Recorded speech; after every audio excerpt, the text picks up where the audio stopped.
This work is valued at 19% of our GDP. প্রধানমন্ত্রী তারেক রহমান ও তার মেয়ে জাইমা রহমানকে নিয়ে সামাজিক মাধ্যমে ছড়িয়ে পড়া একটি কুরুচিপূর্ণ ও বিতর্কিত পোস্ট ঘিরে ঢাকা বিশ্ববিদ্যালয় এলাকায় সৃষ্টি হয়েছে তীব্র উত্তেজনা, যা শেষ পর্যন্ত ছাত্র দল ও ছাত্র শিবিরের সরাসরি মুখোমুখি অবস্থানে রূপ নেয়। পঞ্চগড়ের দেবীগঞ্জে কৃত্রিম বুদ্ধিমত্তা বা এআই ব্যবহার করে প্রধানমন্ত্রীর কন্যা জাইমা রহমানের সঙ্গে নিজের ছবি জুড়ে ফেসবুকে পোস্ট দেওয়ার অভিযোগে এক কলেজ ছাত্রকে গ্রেপ্তার করেছে পুলিশ। পরে তাকে আদালতে হাজির করা হলে বিচারক কারাগারে পাঠানোর নির্দেশ দেন। আবার ঠোঁটে আমার এখানে লিপটিস করছে, সবাই আবার মুখ চাপি ধরে আমার পা দুইটা উর্ফিন মি দিয়ে বুকের মি দিয়ে মুখ চাপি এমন ধরে আমার আমার সালোয়ারের হাঁটু পর্যন্ত নামালাইছে। ঠিক আছে, নামাই এর নিচের দিকে এই পর্যন্ত বাজাইছে, বাজাইয়া হের পানি আমার সালোয়ারে পড়ছে। আমি আওয়াজ পাইছি, আমি আমার মেয়ের জামা কাপড় রয়ে দিদি, আমরা নিজের চোখে দেখছি হের জামা কাপড় সব বাসাইছে। গ্রেপ্তার হওয়া শিক্ষার্থীর নাম শাকিল আহমেদ, বয়স 22 বছর। তিনি ঢাকার তেজগাঁও কলেজের সমাজবিজ্ঞান বিভাগের 3য় বর্ষের ছাত্র।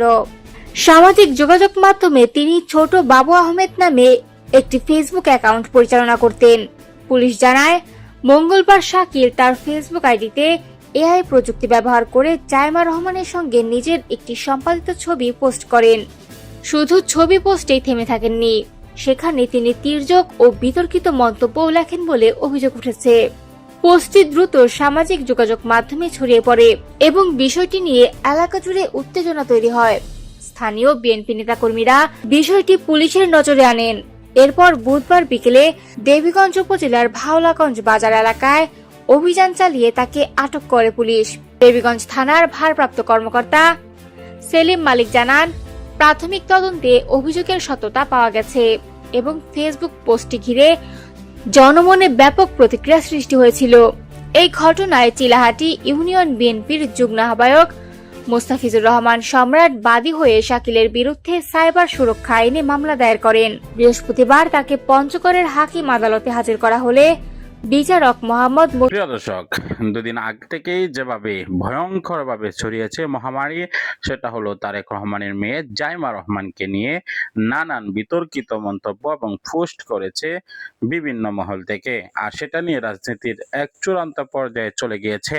আমরা সেই বিষয়ে সকল আপডেট আপনাদের কাছে জানাবো। কারা এমনটি করেছিল, মূলত কারা ধরা খেয়েছে, আসুন না টেনে লাইক করে শেষ পর্যন্ত ভিডিওটি দেখুন। তারেক রহমান ও তার মেয়ে জাইমা রহমানকে নিয়ে সামাজিক মাধ্যমে ছড়িয়ে পড়া একটি কুরুচিপূর্ণ ও বিতর্কিত পোস্ট ঘিরে ঢাকা বিশ্ববিদ্যালয় এলাকায় সৃষ্টি হয়েছে তীব্র উত্তেজনা, যা শেষ পর্যন্ত ছাত্র দল ও ছাত্র শিবিরের সরাসরি মুখোমুখি অবস্থানে রূপ নেয়। বৃহস্পতিবার সন্ধ্যায় শাহবাগ থানাকে কেন্দ্র করে পরিস্থিতি দ্রুত উত্তপ্ত হয়ে ওঠে। একটি ফেসবুক স্ক্রিনশটকে কেন্দ্র করে শুরু হওয়া বিরোধে উভয় পক্ষের নেতাকর্মীরা থানার সামনে জড়ো হন। পরে ছাত্রদল সভাপতি রাকিবুল ইসলাম রাকিব এবং ডাকসুর ভিপি ও ছাত্র শিবির নেতা সাদিক কায়েম ঘটনাস্থলে উপস্থিত হলে উত্তেজনা আরও বাড়ে। পাল্টাপাল্টি স্লোগান, পানি বোতল নিক্ষেপ এবং ধাওয়া পাল্টা ধাওয়ার ঘটনা পরিস্থিতিকে আরও জটিল করে তোলে। এ সময় ডাকসুর সমাজ সেবা সম্পাদক এবি জুবায়ের ও সাহিত্য সম্পাদক মোসাদ্দেক থানার ভেতরে মারধরের শিকার হয়েছেন বলে অভিযোগ ওঠে। পরে তাদের ঢাকা মেডিকেল কলেজ হাসপাতালে ভর্তি করা হয়। ছাত্র শিবির সরাসরি ছাত্রদলকে দায়ী করলেও ছাত্রদল এ অভিযোগ অস্বীকার করে, বরং সংশ্লিষ্ট পোস্টের জন্য শিবির সমর্থিত পক্ষকেই দায়ী করে। ঘটনার মোড় ঘুরে যায় যখন ফ্যাক্ট চেক বিশ্লেষণে উঠে আসে ভাইরাল হওয়া স্ক্রিনশটটি আসলে ভুয়া এবং সম্ভবত এআই প্রযুক্তি দিয়ে তৈরি। অভিযুক্ত হিসেবে আলোচনায় থাকা আব্দুল্লাহ আল মাহমুদ দাবি করেন এটি তার নামে ছড়ানো একটি সাজানো পোস্ট। এদিকে পুরো ঘটনাকে ঘিরে নতুন বিতর্কের জন্ম দেন বিশ্লেষক দিলশানা পারুল। তিনি তার ফেসবুক পোস্টে দাবি করেন একটি ফেক প্রোফাইল থেকে ছড়ানো ভুয়া ফটোকার্ডই এই সংঘর্ষের মূল কারণ। তার মতে কোনো একটি মহল পরিকল্পিতভাবে ছাত্র রাজনীতি বিতর্কিত করতে এমন ঘটনা ঘটাতে পারে, এমনকি ভবিষ্যতে ছাত্র রাজনীতি বন্ধের দাবিও জোরালো হতে পারে বলে ইঙ্গিত দেন তিনি। ঘটনার পরপরই ঢাকা বিশ্ববিদ্যালয় প্রশাসন দ্রুত পদক্ষেপ নেয়। অভিযুক্ত শিক্ষার্থী আব্দুল্লাহ আল মাহমুদকে কারণ দর্শানোর নোটিশ দেওয়া হয়েছে এবং 24 ঘণ্টার মধ্যে লিখিত ব্যাখ্যা জমা দিতে বলা হয়েছে। পাশাপাশি পুরো ঘটনা তদন্তে দুটি পৃথক কমিটি গঠন করা হয়েছে, একটি পোস্ট সংক্রান্ত এবং অন্যটি থানায় হামলার অভিযোগ তদন্তে। কমিটিগুলোকে স্বল্প সময়ের মধ্যে প্রতিবেদন দিতে বলা হয়েছে। বিশ্ববিদ্যালয় প্রশাসন সংশ্লিষ্ট সকল পক্ষকে সংযত থাকার আহ্বান জানিয়েছে এবং আইন নিজের হাতে তুলে না নেওয়ার কঠোর নির্দেশনা দিয়েছে। একই সঙ্গে ক্যাম্পাসে দেয়াল লিখন ও উস্কানিমূলক কার্যক্রম থেকে বিরত থাকারও আহ্বান জানানো হয়েছে। সামাজিক মাধ্যমে ছড়ানো একটি ভুয়া পোস্ট যে কত দ্রুত বাস্তব সংঘাতের রূপ নিতে পারে, ঢাবির এই ঘটনা তারই স্পষ্ট উদাহরণ। এখন সবার নজর তদন্তে কি বেরিয়ে আসে আর এই উত্তেজনাকর পরিস্থিতির জন্য আসলে দায়ী কারা। আবার ঠোঁটে আমার এখানে লিপটিস করছে, সবাই আবার মুখ চাপি ধরে আমার পা দুইটা উরফিন মিট দিয়ে বুকের মিট দিয়ে মুখ চাপি এমন ধরে আমার মানে আমার সালোয়ারের হাঁটু পর্যন্ত নামালাইছে। ঠিক আছে, নামায় এর নিচের দিকে এই পর্যন্ত বাজাইছে, বাজাইয়া হের পানি মানে আমার সালোয়ারে পড়ছে। আমি আওয়াজ পাইছি, আমি আমার মেয়ের জামা কাপড় রয়ে দিদি, আমরা নিজের চোখে দেখছি হের জামা কাপড় সব বাসাইছে। আবারও আমার জ্বরে ধরছে। ঠিক আছে, পরে হ্যাঁ কি করছে, আমি যখন রাগারাগি করছি, আমি আপনার ছেলের আজকে কই দুমু, পরে আমার শ্বশুরের ঘর থেকে বাইরে গেছে। নাই ইয়া করছে, আমু তো বাসায় নাই, আমু কই জানি গিয়েছিল। তারপরে কই তুমি তাড়াতাড়ি যাও, অগ বাসায় মনে কাকার বউরে ধরছে। ঠিক আছে, তারপর ও আর দাঁড়াই নাই, ও তাড়াতাড়ি করে কি ঘরে গেছে গা। তারপরে এটার পিছনে আমি গেছি। প্রায় 10 মাস আগে পারিবারিকভাবে বিয়ে হয় এই গৃহবধূর। বিয়ের পর স্বাভাবিকভাবেই চলছিল সংসার। তবে হঠাৎই তার ওপর কুদৃষ্টি পড়ে শ্বশুর মিলন মাঝির। স্বামী কাজের জন্য বাইরে এবং শাশুড়ি বেড়াতে যাওয়ার সুযোগকে কাজে লাগানোর অভিযোগ উঠেছে তার বিরুদ্ধে। সপ্তাহ বৃহস্পতিবার দিন দুপুর 1টা বাজে আমার শ্বশুর আসছে, আমার স্বামী আসছে, আমি দুজনকে ভাত দিছি, আমার জামাই ভাত খেয়ে চলে গেছে। পরে আমার শ্বশুরও ভাত খাইছে, আমার শ্বশুরে ভাত দিছি, আমি বিকাল 4টা বাজে চা বানাইতে গেছি। যখন চা বানাইতাম গেছি, আমার শ্বশুর আসি আমার পিছন থেকে জড়াই ধরছে না, জড়াই ধরে আমার একটা এখানে গালের এখানে একটা কিস করছে, এখানে 2টাই কিস করছে, আবার ঠোঁটে আমার এখানে লিপটিস করছে। পরে আমি কইছি আপনি আমার শ্বশুর হন, আপনি আমার শ্বশুর আমার জড়াই ধরছেন কি লেগা? কম এমনি দুষ্টামি করি, তুই আমার মাইয়া না। পরে আমি কই আমি চা জাল দুম না, তাহলে আপনি জাল দেন। তো হ্যাঁ কি করছে, আমি উঠে গেছি, হ্যাঁ জাল দিতেছে চা, আমি পারবো না, তুই চা জাল দে। পরে আমি আবার বসছি। ভুক্তভোগীর অভিযোগ, গত সপ্তাহের বৃহস্পতিবার দুপুরের পর বাড়িতে চা বানাতে গেলে পিছন থেকে তাকে জড়িয়ে ধরেন শ্বশুর।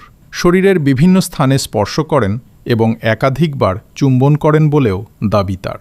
প্রথম দিনের ঘটনাটি তিনি স্বামীকে জানালেও কোনো ব্যবস্থা নেওয়া হয়নি বলে অভিযোগ করেন। আমার হাজবেন্ডের রাত্রে জানাইছি যে আব্বু এরকম করে আজকে আমার কিস দিছে, জড়াই ধরছে। আমার জামাই কিছুই কয় নাই, আমি আমার জামাইরে কইছি, আমার জামাই আমার কিছু কয় নাই। এর পরের দিন সকালেও পরিস্থিতি স্বাভাবিক ছিল না। জানা যায় শ্বশুরের মাঠে কাজ করার কথা থাকলেও তিনি কাজে না গিয়ে বাড়িতেই অবস্থান করেন। এক পর্যায়ে রান্নাঘরে ভাত রান্নার সময় গৃহবধূর পাশেই দীর্ঘ সময় বসে থাকেন। কালকে ঘটনা 10টার দিকে আমি 6:30 বাজে ঘুম থেকে উঠছি, ঘর ঝাড়ু দিছি, থালবাড়ি ধুইছি। তারপরে আমার শ্বশুর ঘুমাইতেছে, আমার জামাইও ঘুমাইতেছে। পরে আমার শ্বশুরের কাজে যাওয়ার কথা ছিল। ঠিক আছে, আমার শ্বশুরে ফিল্ডে কাজ করে, উনি কাজ করে ফিল্ডে, উনি যায় নাই কাজে। মাঝি আসছে, মাঝিকে বলছে আমি আজকে কাজে যাইতাম না, আমি যাইতাম না বলে আমি পরে যাবো কাজে, এটা বলছে। মাঝি চলে গেছে। চলে যাওয়ার পরে আমার শ্বশুরের আমি চা বানাইছি, পরে আমার শ্বশুর ঘুমের থেকে উঠছে না, আমার জামাই এখনো ঘুমাইতেছে। ঠিক আছে, তখন আমার শ্বশুর উঠি চা খাইছে, খাইয়া আবার আমার কইতেছে যে দিদার আজকে কাজে যাইব না। পরে আমার এই শ্বশুরে বলতেছে যে প্রতিদিন কি নাটক করে নাকি, আমি ফিল্ডেতে না একবার কাজ শেষ করিলে তারপর নাটক শেষ করবো একবারে। পরে এডি আমার শ্বশুরে নানান ধরনের কথা কইছে, সংসারে টিয়া দেয় না, কিস্তি চালা। পরে আমার জামাই ঘুম থেকে উঠে গেছে, উঠি কি করেছে চা খাইয়া আমার জামাই গাড়ি লিয়ে চলে গেছে। অভিযোগ রয়েছে এ সময় শ্বশুরের মোবাইলে একাধিক ফোন এলে তা রিসিভ করতে ঘরের ভেতরে যান গৃহবধূ। সেই সুযোগে পিছন থেকে আবারও তাকে জড়িয়ে ধরেন মিলন মাঝি। আমি ভাত রাঁধতেছি, আমার ভাত উতরে গেছে। আমার শ্বশুর গিয়েছে বাথরুম থেকে আইসে আমার ফাঁসে বইছে, ফাঁসে ফিরাটা লইয়া ফাঁসে বইছে। আমার প্রায় 1 ঘন্টার মতন বসে রয়েছে। 2টা সিগারেট খাইছে আমার শ্বশুরে। আমি কিচ্ছু কই না, আমার দরকার কি, উনি বসে রয়েছে ওনার মতন। পরে উনি সিগারেট খাইতেছে, ওনার একটা কল আসছে। কল একটা না 2টা কল আসছে। 3টার কালে আমি কইতেছি আব্বু আপনার কল আইছে, আপনি ধরতেছেন না কা? কইতেছে যে মাঝি কল দিছে, ধরতাম না, আমি কাজে যাইতাম না আজ। তা আমি কই মাঝিরে সে সময় মানা করে দেন না কেন? পরে হ্যাঁ কয় যে তুই কলটা রিসিভ করে ক আমার আব্বু আজকে, আমার শ্বশুর আজকে বাড়ি যাইতো না, কাজে যাইতো না, এইখানে মানা করে দিয়ে আস। পরে আমি মোবাইল ধরতাম গেছি সামনের বারান্দায় এর মধ্যে এই ড্রেসিং টেবিলে মোবাইল রাখা আছে চার্জে। এক পর্যায়ে তার মুখ চেপে ধরে বারান্দা থেকে ঘরের ভেতরে নিয়ে যান। গৃহবধূর দাবি, ঘরের ভেতরে নিয়ে ফ্রিজের পাশের মেঝেতে তাকে ফেলে দেন অভিযুক্ত। মুখ চেপে ধরে শারীরিক নির্যাতন চালান এবং তার সেলোয়ার টেনে নামিয়ে দেন। আমি কল ধরতাম গেছি, আমি মানা করি দুমু, এমন সময় মোবাইল হাতে লইছি। এমন সময় আমার শ্বশুর পিছন থেকে আমার জড়াই ধরছে। আমি সামনের থেকে ফিরছি না, দেখে আমার শ্বশুর আমার জড়াই ধরছে। পরে আমি কি করছি, আমি কি করেন ছাড়েন ছাড়েন ছাড়েন ছাড়েন করছি। আমার শ্বশুর আমার মুখ ধরিয়ে লাগছে, আমার মুখ চাপিয়ে এমন বাজে রাখছে, আমার মুখ কোনো শব্দে আইতেছে না, বুঝছেন? আমি এমন ব্যথা পাইতেছি, আমার দাঁতের রক্ত জর্জর করে ফুটতেছে, দাঁতের সালের মধ্যে আমি ব্যথা পাইছি, অনেক অনেক রক্ত বাড়ি গেছে। মুখ এমন বাজে ধরছে, আমি কোনো মানে নিঃশ্বাসে পালাইতে পারি না। পরে আমার সামনের থেকে কি করছে, সামনের বারান্দার থেকে চেঁচায় মুখ চাপি ধরি। আমার মাঝখানে ঘর আছে না, মাঝখানে মেন ঘরে পাশে একটা ফ্রিজ আছে, ফ্রিজের মধ্যে মাটির মধ্যে আমরা শোয়াই রাখছি। এক পর্যায়ে নিজের ছেলের স্ত্রীকে জোরপূর্বক লালসার শিকার করেন বলে অভিযোগ। এ সময় বাইরে থেকে চিৎকারের শব্দ শুনতে পান 2 প্রতিবেশী নারী। প্রথমে ভয়ে ঘরে প্রবেশ না করলেও পরে সাহস করে ভেতরে গিয়ে আপত্তিকর অবস্থায় তাদের দেখতে পান বলে জানান তারা। এবার মুখ চাপি ধরে আমার পা 2টা উরফিন মিট দিয়ে বুকের মিট দিয়ে হেতে আমার পা উরফে বুকের মধ্যে বসছে। বসে কি করছে, আমার মানে মুখ চাপি এমন ধরে আমার মানে আমার সালোয়ারের হাঁটু পর্যন্ত নামালাইছে। ঠিক আছে, নামায় হ্যাঁ নিচের দিকে এই পর্যন্ত বাজাইছে, বাজাইয়া হ্যাঁ পানি মানে আমার সালোয়ারে পড়ছে। তারপর বাড়ির থেকে 2টা মাইয়া শুনতেছে আমি যে কইছি আমার সারি দেন, আমার সারি দেন, আপনাকে ফুতেলে কম। আমার গো শব্দ মানে আমার মুখ দিয়ে শব্দ হয় না, আমার মুখ চাপি ধরে রেখেছে, বুঝছেন? পরে বাইরের থেকে 2টা মাইয়া এরকম ডেলনা আছে না, ডেলনা দিয়ে ওরা শুনতে আছে আড়ালে, মানে কি কিসের শব্দ। ওরা ভয়ে ঘরে আসে না, কারণ আমাকে ঘর একা ফাঁকা, ওরা ভয়ে আসে না, কি না কি ভাবে, বুঝছেন? ওরা দাঁড়ানিতে আছে। আমার শ্বশুর এখনো আমার ছাড়ে না, ওরা ঘরে চলিয়েছে। ঘরে দেখে যে আমার শ্বশুর এখনো আমার আজা করে ধরে রেখেছে, বুঝছেন? ওরা আইসে না, পরে আমার সারে দিচ্ছে। সারে দেওয়ার পরে আমার কইতেছে ভাবি আপনার কি হয়েছে, আমি পরে আমার শ্বশুর কইতেছে যে ওর ঘুরানি উঠছে, ওর বলে মাথা ঘুরে হিয়ে লেগে। তাদের উপস্থিতি টের পেয়ে অভিযুক্ত পরিস্থিতি ভিন্নভাবে উপস্থাপনের চেষ্টা করেন বলে অভিযোগ রয়েছে। ঘটনার পর ভুক্তভোগী শারীরিকভাবে অসুস্থ হয়ে পড়েন। আমার চুল টুল সবাই লেনে আসছিল, আমার সেলোয়ার এতটুকু নামেন আসছিল, আমি উঠে লাইছি জনরাইছি, বুঝছেন? আমার চোখ দিয়ে পানি পড়তেছে, রক্ত জড়তেছে। তো আমার শ্বশুর কইতেছে আমার, বুঝছেন?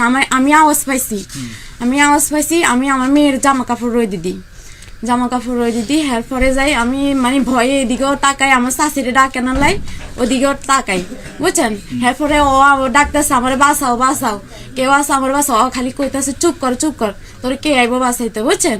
হ্যার পরে এগুলো কইতেছে। আমি ঘরে আইসি, আমার শাশুড়ি ঘরে আইসা হ্যার পরে ওরে দেখছি, আমি দেখছি মানে ঝাড়ু লইয়া না কি লইয়া ধারাই রয়েছে। তো আমি কই, বুঝছেন? এটার পিছনে আমি গেছি, আমি যাই। এরপরে ও দেখছি, ও আবার বলে মানে আমার কাকারে বলছে, এই কাকা আপনি ওরা আজা করে ধরি রাখছেন কেন লাইগা? পরে যাই এগুলা বলছিল, পরে যাই ও তবু সারে না, আজা করে ধরি রাখছে। তোমরা নিজেরা সরাসরি দেখছো? তার মুখে আঘাতের চিহ্ন এবং রক্তক্ষরণের কথাও জানা গেছে। এই ঘটনায় এলাকায় চাঞ্চল্যের সৃষ্টি হয়েছে। দড়ি রাখছে যে দেখছি নিজে তো চোখে দেখছো?